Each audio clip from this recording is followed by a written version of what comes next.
अवैध रीती वाहतूक करणाऱ्या टिप्परचा पाठलाग करून त्याला आढळणाऱ्या पोलिसाला टिप्पर चालकाने धडक देऊन गंभीर जखमी केले। सर्वत्र लॉकडाऊनची स्थिती असतानाही बुलढाणा जिल्ह्यात अवैध धंद्यांना ऊत आले आहे। यामध्ये पूर्णा नदीला असलेल्या गावाजवळ अवैध रीती वाहतूक करणारे वाहने रात्रभर रेतीची वाहतूक करीत आहे। यामध्ये बुधवारी पहाटे शेगाव तालुक्यातील माटरगाव भास्तन गावाजवळील पूर्णा नदीच्या काठावर एक विना नंबरचे टिप्पर रेती घेऊन खामगाव शहराकडे जात असल्याची माहिती जलम पोलीस स्टेशनचे कॉन्स्टेबल उमेश सिरसाट यांना मिळाल्यावरून त्यांनी एका होमगार्डला सोबत घेऊन मोटरसायकलने भरधाव वेगाने जाणाऱ्या टिप्परचा पाठलाग केला।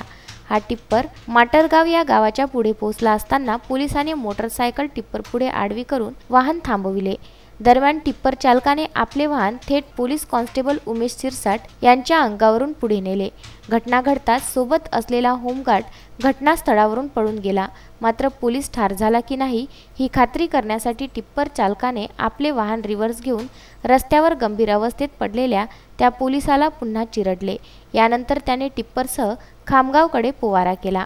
घटनेची माहिती मिळताच अप्पर पोलीस अधीक्षक हेमराज सिंग राजपूत आणि उपविभागीय पोलीस अधिकारी प्रदीप पाटील घटनास्थळावर पोहोचले असून सकाळपासूनच या वाहनाचा शोध सुरू आहे। मोहम्मद फारूक, विदर्भ न्यूज, खामगाव।